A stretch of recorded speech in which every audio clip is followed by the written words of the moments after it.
नमस्कार। आज कक्षा 9 विषय हिंदी काव्यखंड पाठ 6 चंद्र गहना से लौटती देव, जिसके रचनाकार केदारनाथ अग्रवाल हैं। तो केदारनाथ अग्रवाल के बारे में है कि हिंदी की प्रगतिशील कविता के प्रमुख केदारनाथ अग्रवाल का जन्म उत्तर प्रदेश के बांदा जिले के तमाशिन गांव में सन 1911 में हुआ। देखिए, ये अपने ही बुंदेलखंड क्षेत्र के हैं। इनकी शिक्षा इलाहाबाद और आगरा विश्वविद्यालय में हुई। केदारनाथ जी पेशे से वकील रहे। उनका तत्कालीन साहित्यिक आंदोलनों से गहरा जुड़ाव है। सन 2000 में उनका देहांत हो गया था। तो प्रस्तुत कविता चंद्र गहना से लौटती देव, इसमें कवि ने प्रकृति के प्रति गहन अनुराग व्यक्त करते वह चंद्र गहना नामक स्थान से लौटा, यानी चंद्र गहना नामक एक गांव था। उस गांव में वो गए, वहां कुछ रहे, वहां के चारों ओर घूमे फिरे, वहां का प्राकृतिक चित्रण देखा। तो उसी दृश्य का वर्णन करते हुए कह रहे हैं कि जब मैं गांव से लौट रहा था तो लौटते हुए उसके किसान मन को खेत खलिहान कैसे खेत पड़े हैं, खलिहान कैसे रखे जाते हैं एवं उनका प्राकृतिक परिवेश सहज आकर्षित कर लेता है कि खेतों में किसान खुद ही हल दूसरे समय हल बैल चल रहा, खलिहानों में टटुआ चल रहा है जो बैलों से लाखों दूसरा जा रहा है। आजकल तो मशीनों से काम होता है, लेकिन पहले ग्रामीण अंचल में यही चलता था, पहले इतने विकसित नहीं थे। इस कविता में कवि की उस सृजनात्मक कल्पना को अभिव्यक्ति है जो साधारण चीजों में भी असाधारण सौंदर्य देती है। जैसे हम साधारण वस्तु कहते हैं कि हल बैल साधारण वस्तु है, लेकिन कवि की कल्पना में उनका सृजनात्मक स्वरूप किस प्रकार प्रदर्शित हुआ है, इसको दिखाने के लिए केदारनाथ जी ने इसमें बड़ा ही मोहक से प्रस्तुत किया है कि और उस सौंदर्य को शहरी विकास की तीव्र गति के बीच अपनी संवेदना में सुरक्षित रखना चाहिए।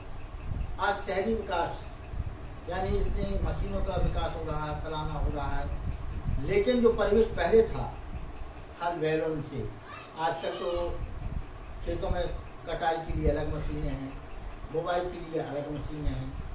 बताइए, वो संपूर्ण जो प्राकृतिक परिवेश था वो नष्ट हो गया है क्योंकि मशीनों के आने से। इसलिए वो कहते हैं कि शहरी वातावरण जो तीव्रता से बढ़ रहा है उसमें भी उन्होंने प्राकृतिक सुंदरता को यानी प्राचीन काल की परिपाटी को सुरक्षित रखा है और यहाँ प्रकृति और संस्कृति की एकता व्यक्त हुई है। उन्होंने अपनी कविता में प्रस्तुत किया है। अब उसका पहला पंक्ति दीजिए। देख आया चंद्र गहना, देखता हूँ दृश्य अब मैं, मेड़ पर इस खेत की बैठा अकेला, एक बीते के बराबर वह हरा छिंदा चना, बांधे मुरैठा शीश पर छोटे गुलाबी फूल।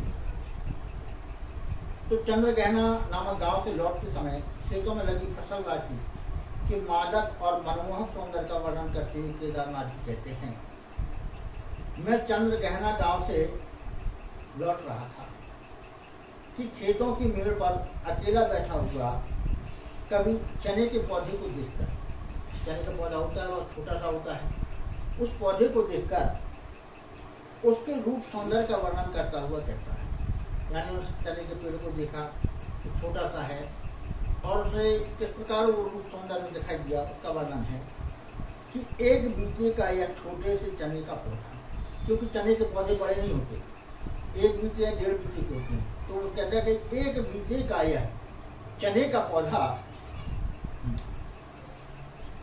जो हरा है यानी हरे रंग का है, हरियाली है, और जिसमें गुलाबी फूल आ गए हैं, अर्थात चना फूलने लगा है। तो जब चना फूलता है तो उसमें गुलाबी फूल आ जाते हैं, यानी चने की पत्तियां कैसी हैं, हरी, और उस पर फूल कैसा है, गुलाबी। तो फूलों को पगड़ी सिर पर बांधे जैसे सजकर खड़ा है। ऐसा लगता है कि जैसे कोई व्यक्ति पगड़ी बांधकर खड़ा हो, तो इसी प्रकार वह छोटे से चने का पौधा इस प्रकार सुशोभित हो रहा है जैसे गुलाबी फूलों की वह पगड़ी बांधकर एक छोटा सा पौधा यहाँ या छोटा सा मेहमान यहाँ खड़ा हो। चने के पास उगी हुई अलसी, सचकर खड़ा पास ही मिलकर उगी, बीच में अलसी हटी हुई, देह की पतली कमर की है लकीली, नीले फूल फूल को सिर पर चढ़ाकर कह रही है जो छुए यह, दूं हृदय का दान उसको। उसी के पास छोटे से पौधे के रूप में अलसी का पौधा लगा हुआ है। तो अलसी को उन्होंने स्वभाव से हकीला कहा है, यानी उसकी कमर पतली है और देह लचीली। उसको देखते हुए कवि कहता है कि वह अपने नील पुष्प को सिर पर चढ़ाकर, अर्थात अलसी के पौधे में नीले रंग के पुष्प खिलते हैं और तने के पौधे में लाल रंग, तो वह अलसी का पौधा अपने नीले पुष्प को चढ़ाकर कह रही है कि जो मुझको छुएगा, अर्थात जो मेरे को स्पर्श करेगा, उसी को अपना हृदय दान कर दूंगी। अर्थात जो मुझे छुएगा उसी को अपना हृदय मैं दान कर दूंगी, अर्थात उसी की प्रेम का हो जाऊंगी। अर्थात पौधा कमजोर होता है, जिस पौधे को प्राप्त कर लेता है उसी के सहारे वो आगे बढ़ने लगता है। और सरसों की नकल, अब देखिए चना हो गया, अलसी हो गई, अब सरसों की बारी आ रही है, क्योंकि खेत में सभी प्रकार की फसलें लगी होती हैं। और सरसों की न पूछो, हो गई सबसे सयानी, हाथ पीले कर लिए हैं ब्याह मंडप में पता। और सरसों की बात कर लीजिए, सरसों के पीले फूलों की पीत वर्ण शोभा से मनुष्य और कवि मुक्त हो जाता है। अर्थात पीले रंग के चारों फूलों को देखकर कवि का मन भी प्रफुल्लित हो जाता है, जिससे देखकर लोग भी प्रसन्न हो जाते हैं। इसलिए कवि कहता है कि सरसों की तो कुछ न, अर्थात उसकी बात ही निराली है। वह तो सबसे सियानी यानी बड़ी होती है। सियानी अपने कहा लगा भैया वो लड़का सियान हो गया, तो उसके मतलब है सियानी के मतलब कुछ बड़ा हो गया, कुछ समझने योग्य हो गया है। उसने अपने हाथ पीले कर लिए, क्योंकि सरसों के फूल कैसे हो तो पीले रहते, तो कवि की कल्पना में है कि उसने अपने हाथ पीले कर लिए हैं। पीले हाथ तब होते हैं जब लड़की की शादी होती है। तो हाथ पीले कर लिए हैं ब्याह मंडप में, और ऐसा लगता है कि हाथ पीले करके वह ब्याह मंडप में आ चुकी है, अर्थात शादी के लिए तैयार है। फाग गाता मास फागुन आ गया आज जैसे, और उस स्वयंवर की सुंदरता को देखकर ऐसा लगता है कि जैसे फागुन का महीना आ गया है। और फागुन में जो गीत गाए जाते हैं कौन से, फाग क्या होती है, होली। तो ऐसा लगता है कि उसको देखकर लोग प्रसन्नता से होली के गीत गाने लगे हैं।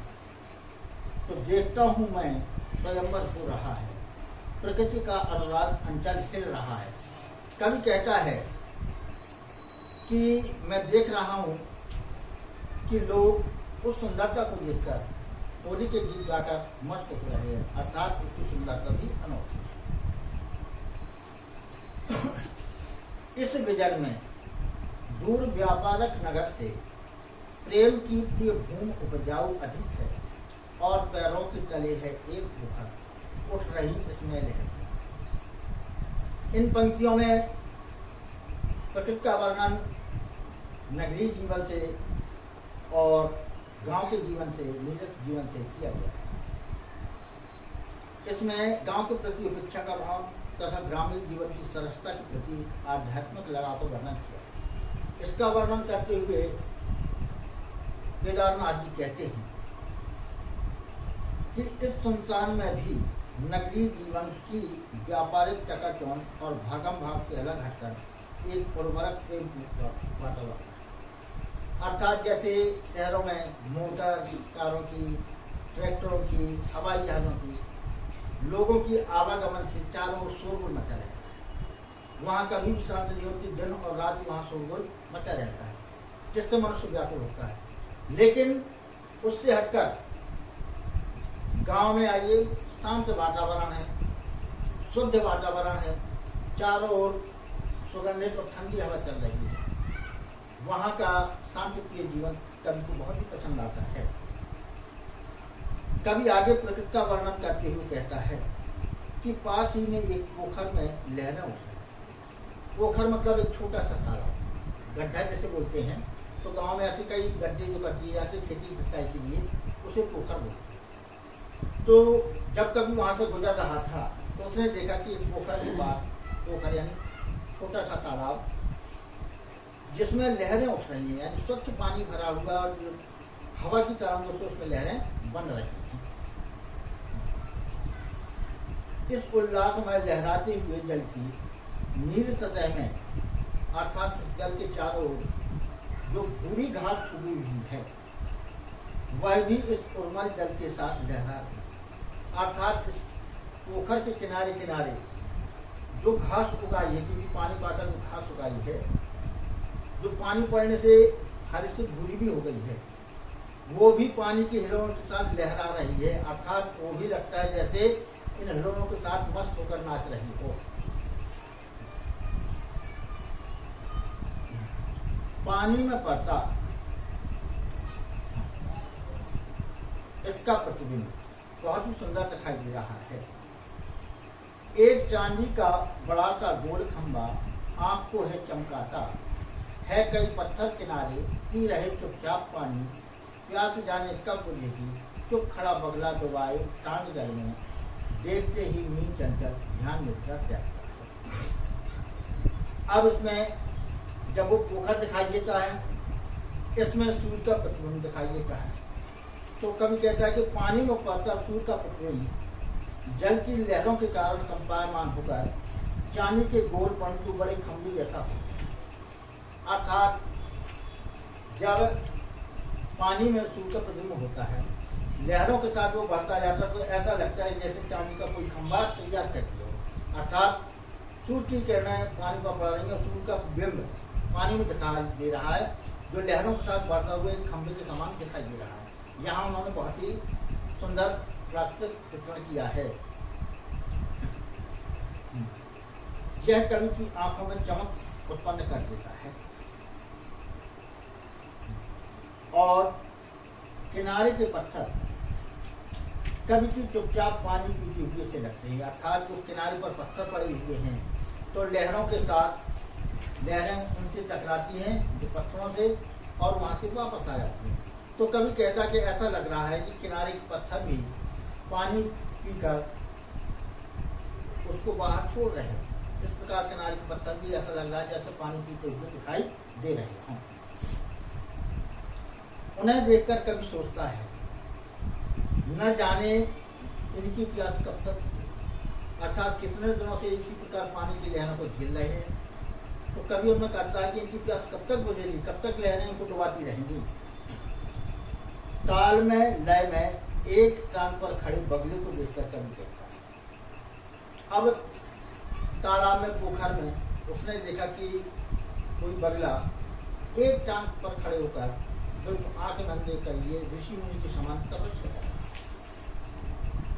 तो वहां पर एक टांग पर खड़े बगले को देखकर कवि कहता है कि जैसे योगी ध्यानस्थ हो जाते हैं और साधना करते हैं, उसी प्रकार यह बगला भी साधु के समान ध्यानस्थ होकर साधना कर रहा है। अर्थात ये भी तपस्या कर रहा है। जिस प्रकार साधु लोग भगवान की प्राप्ति के लिए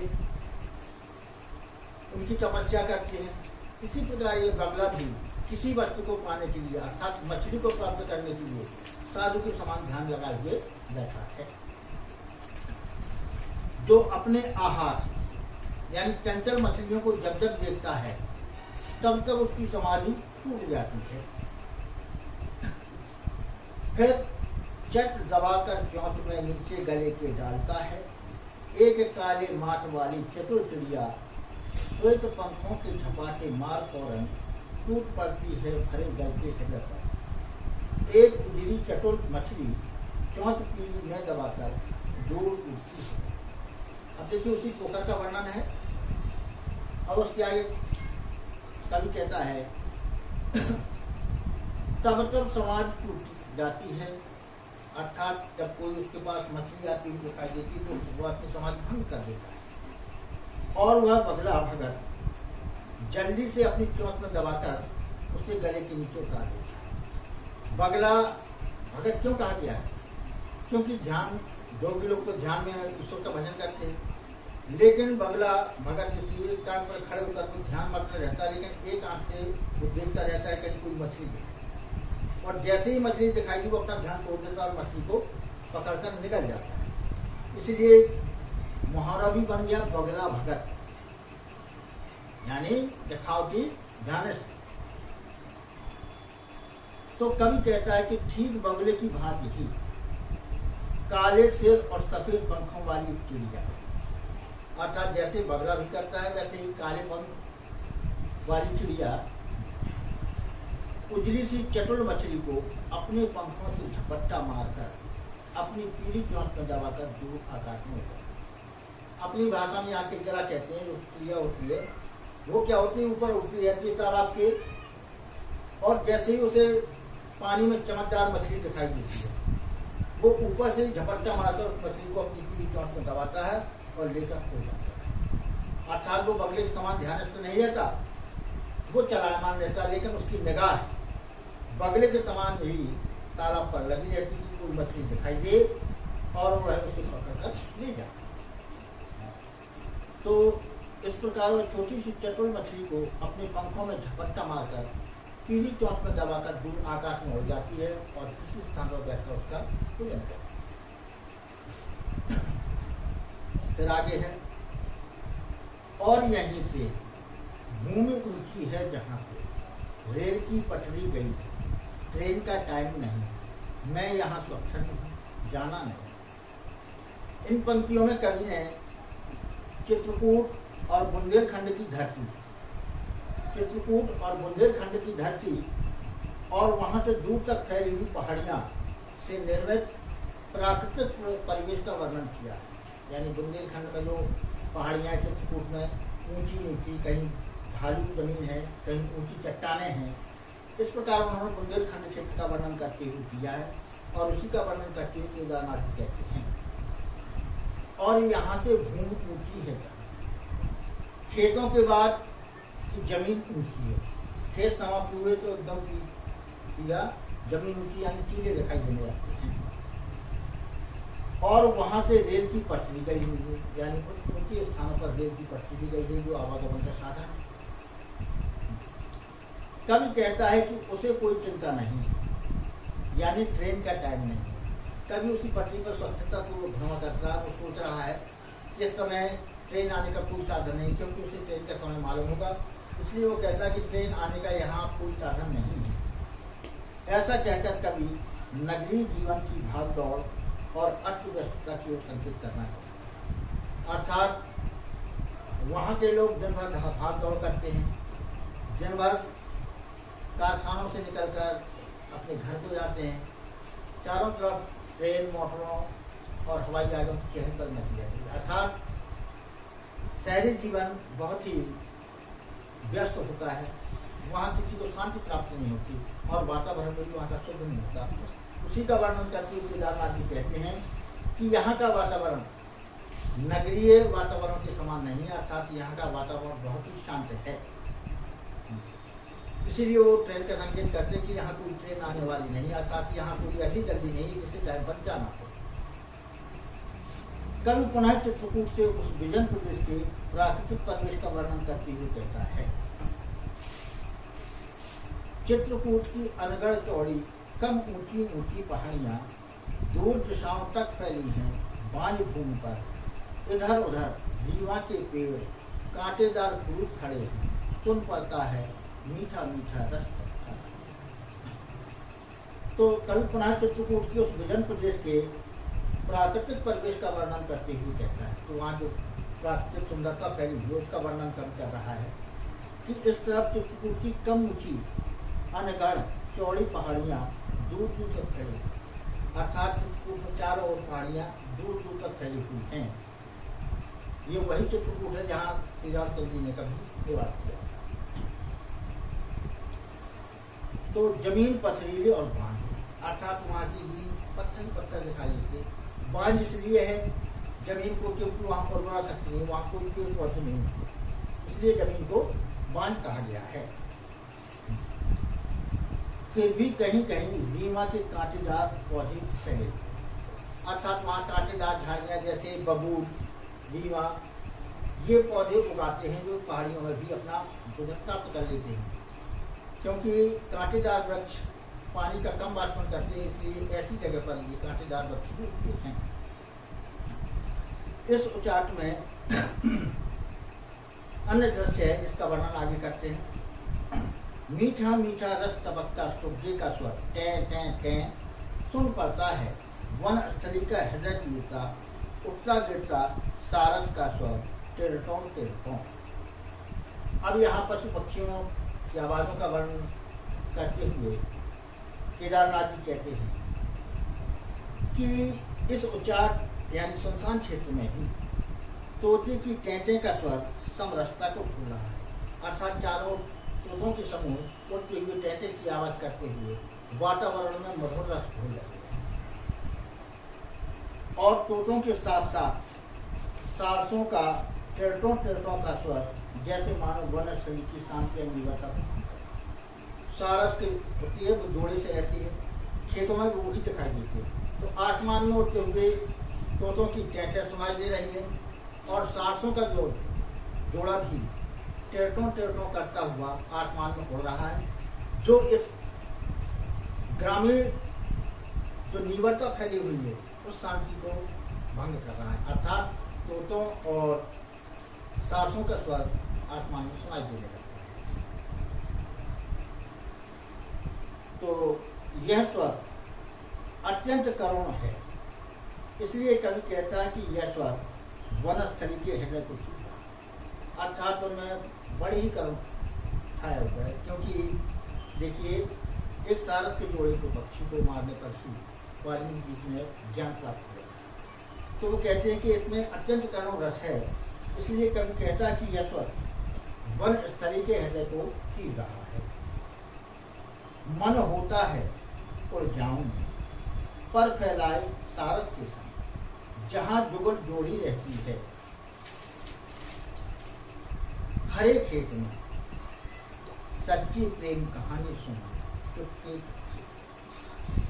प्रकृति की इस अनुपम छटा की निहार कर कवि इन पंक्तियों के माध्यम से अपने मन में उपजी भावनाओं को व्यक्त करता हुआ कहता है, अर्थात इस प्राकृतिक परिवेश को देखकर, गांव की सुंदरता को देखकर कवि के मन में जो भाव उठ रहे हैं उन्हें वह इन पंक्तियों से व्यक्त करना चाहता है, अर्थात जो उसने वहां देखा उसके सौंदर्य का वर्णन अपने काव्य में किया, उसके लिए उसके मन में क्या इच्छा है वो यहाँ पर वर्णन कर रहा है।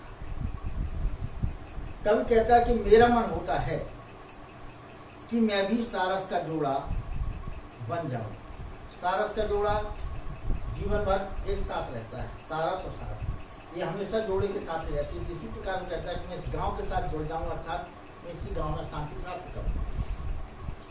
उनकी प्रेम कथा को चुपके से अपने कानों से सुने, अर्थात वो कितना एक दूसरे से प्रेम करते हैं ये मैं यहाँ रहकर इनके बारे में जानूं। कवि की ये कल्पना है। कहने का आशय यह है, कवि को नगरीय जीवन की व्यापारिक टकराव और भारी पूर्ण भरी संस्कृति तथा जीवन शैली से घृणा, अर्थात कवि कहता कि शहर पूर्ण भरे वातावरण, वहाँ जाना, ऑफिस जाना, ऑफिस से आने का घर खाना, इतना अभाव समय का होता है कि उन्हें शांति प्राप्त नहीं होती। दिन भर भाग दौड़ मची रहती है, व्यापारी लोग इधर से उधर भागते रहते हैं, उनको भी शांति प्राप्त नहीं होती। तो कवि इस नगरीय जीवन से उठ चुका है और अब वो इस ग्रामीण क्षेत्र में आकर इस शांति को प्राप्त करना चाहता है, और इसीलिए वो कहता है कि मेरा मन इस गांव की प्राकृतिक सुंदरता को देखकर ये कहता है कि मैं इसी गांव में रहूं, अर्थात उसका लगाव इस गांव से सहज उत्पन्न हो गया है। इसी सौंदर्य युक्त और प्रेममय वातावरण के सम्मोहन में बंधा हुआ, अर्थात जब यहाँ की देखा शांत वातावरण है, सुंदर चिड़ियों का स्वर सुनाई दे रहा है, सभी व्यक्ति अपने अपने काम में लगे हैं, शांतिमय जीवन बिता रहे हैं, तो उनके सब शांतिमय जीवन को देखकर कवि का मन भी चाहता है कि मैं इस शांति को प्राप्त कर लूं। और वह कहना चाह रहा है कि प्रेम मानव जीवन से हटकर प्रकृति और प्राकृतिक सहारों पर जीने वालों में जीवों में ही केंद्रित है। उसने कहा कि जो प्रेम शहरों में प्राप्त नहीं होता वहाँ केवल दिखावटी प्रेम होता है, क्योंकि वहाँ प्रेम दर्शाने के लिए उनके पास कोई अधिक समय नहीं होता। दूसरा, वहाँ की भागदौड़ से उनका मन टूट चुका है। सभी लोग अपने अपने काम में व्यस्त हैं, किसी को एक दूसरे से प्रेम से मिलने का समय नहीं। तो उस वातावरण से उठकर कवि कहता है कि मैं वहाँ के वातावरण से हटकर इस प्राकृतिक सौंदर्य वाले इस गांव में जीने वाले जीवों में केंद्रित हो गया हूँ। अर्थात मेरा मन गांव की सुंदरता में बस गया है और मैं यहीं रहना चाहता हूँ। तो अभी आपने चंद्रगहना से लौटती हुई, यानी चंद्रगहना नामक गांव से लौटते समय कवि ने जो वहाँ का दृश्य देखा है उसका वर्णन इस कविता में किया है। अब ये पाठ यहीं समाप्त होता है। अगली बार पुनः आपसे मिलेंगे। नमस्कार।